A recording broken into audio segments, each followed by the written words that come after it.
Vous voyez que nous étions là dans une musique assez costaud.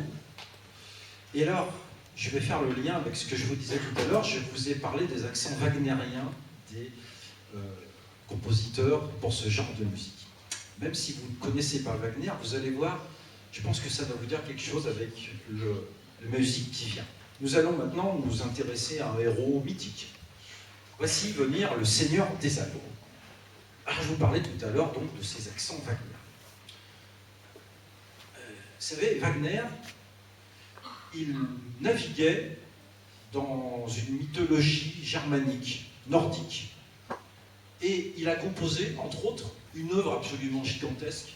Il y a 15 heures de musique en tout, qui s'appelle la tétralogie. La tétralogie, c'est un ensemble de 4 opéras.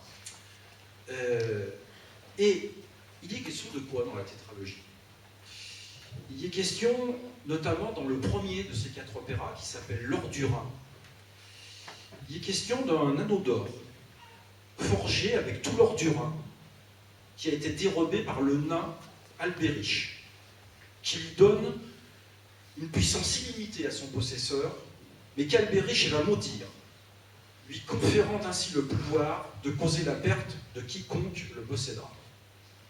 Je pense que ça doit vous rappeler quelque chose pour ceux qui ont vu Le Seigneur des Anneaux. Qu'est-ce qu'il y a dans le monde de Wagner? Ben, il y a des êtres extraordinaires, il y a des nains, il y a des géants, il y a des valkyries, il y a des demi-dieux, il y a des humains, il y a des monstres venus des tréfonds des ténèbres. Il y a aussi, je pense que ça doit vous rappeler quelque chose. En fait, cette trilogie du Seigneur des Anneaux, qui est tirée du roman de Tolkien, est absolument l'univers cinématographique le plus wagnérien qu'on peut trouver. Un univers quasi mythologique finalement, peuplé d'êtres étranges et inquiétants. La quête d'un anneau paré d'une puissance infinie et destructrice, précieux. Une épopée aux allures de conte d'un Moyen-Âge imaginaire. Cette trilogie, c'est là aussi un monument du 7e art. 35 Oscars, et qui méritait donc une musique à sa hauteur. C'est le compositeur Howard Shore qui s'est collé, j'allais dire, à composer une musique pour cette grande épopée. Il s'est servi pour cette musique, et en accord avec Philippe, on va vous illustrer ça, vous allez voir, d'un procédé qui est là extrêmement wagnérien pour le coup, qui s'appelle le leitmotiv. Parce que il y a plusieurs films, il y a beaucoup de personnages, c'est très compliqué de s'y retrouver. C'est comme dans Wagner. Wagner, rien que le nombre de personnages de ses opéras, c'est un véritable bottin. C'est très compliqué de s'y retrouver. Donc Wagner, il illustrait presque chaque personnage par un thème musical. Vous allez voir, le procédé est très simple.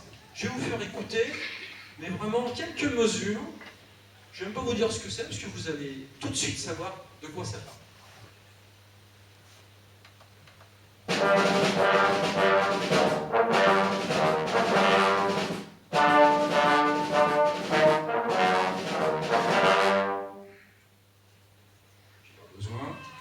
Cette musique, vous savez que dans Star Wars, si vous entendez ce thème, soit Dark Vador est à l'écran, soit il traîne dans le coin, soit il interfère avec l'action d'une façon ou d'une autre.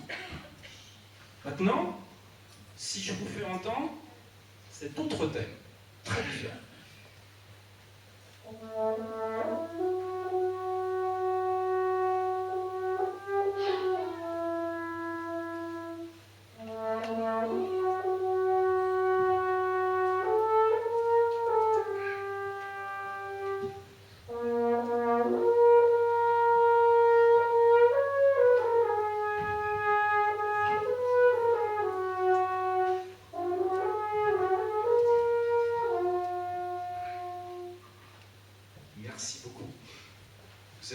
Je pense, le thème de la princesse Leia, vous voyez, un thème tout en douceur, tout en mélodie. Alors, bien sûr, John Williams s'est abondamment servi de ce procédé pour illustrer la saga presque interminable des Star Wars, puisqu'il y a 9 films en tout, mais ça permet de se retrouver d'un film à l'autre à travers ces thèmes. Mais ça n'est pas le premier qui s'est servi de ça, non, loin de là. Et puis, il n'y a pas besoin d'aller chercher des films historiques, ou de mythologie, ou de science-fiction. Écoutez cet autre extrait que vont vous proposer les flûtes.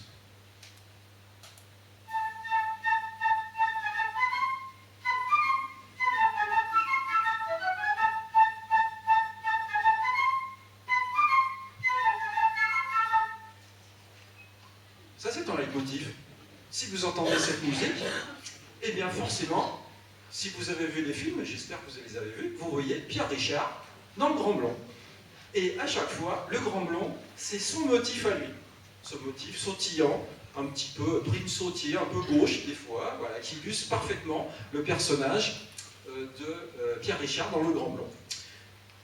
Mais je voudrais aussi vous proposer un dernier extrait. Alors celui-là, universellement connu.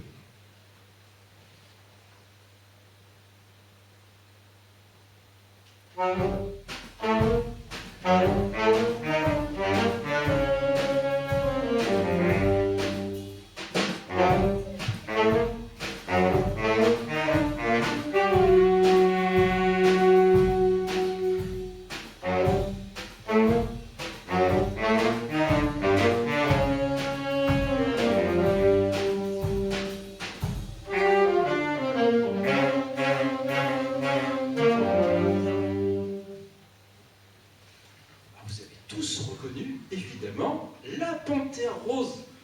La Panthère Rose, et je suis sûr que vous voyez tous d'abord le dessin animé de la Panthère Rose.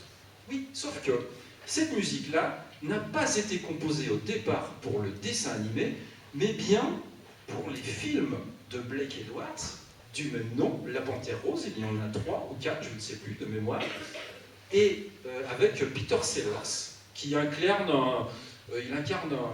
un inspecteur, Jacques Clouseau, un inspecteur français, absolument calamiteux, qui fait n'importe quoi, qui rate tout ce qu'il entreprend, sauf qu'à la fin, il réussit toujours à résoudre les énigmes, avec une chance absolument insolente. Si vous n'avez pas vu les films de La Panthère Rose avec Peter Sellers, il faut absolument les voir, ce sont des films extraordinaires. Eh bien, dans le générique de ces films, il y avait justement ce petit personnage de Panthère Rose, et ce petit personnage a tellement plu qu'il est devenu un héros lui-même, un personnage central de toute une série de dessins animés, et du coup, cette musique eh bien, a simplement fait le tour de la planète. Voici ce que c'est, messieurs, dames, qu'un leitmotiv. Ça vient illustrer tout simplement un personnage précis. Alors maintenant que vous avez saisi ce procédé, nous allons donc embarquer pour cette grande saga du Seigneur des Anneaux dans un magnifique arrangement qui va vous être proposé par l'harmonie de Trévoux. Mesdames et messieurs, le Seigneur des Anneaux.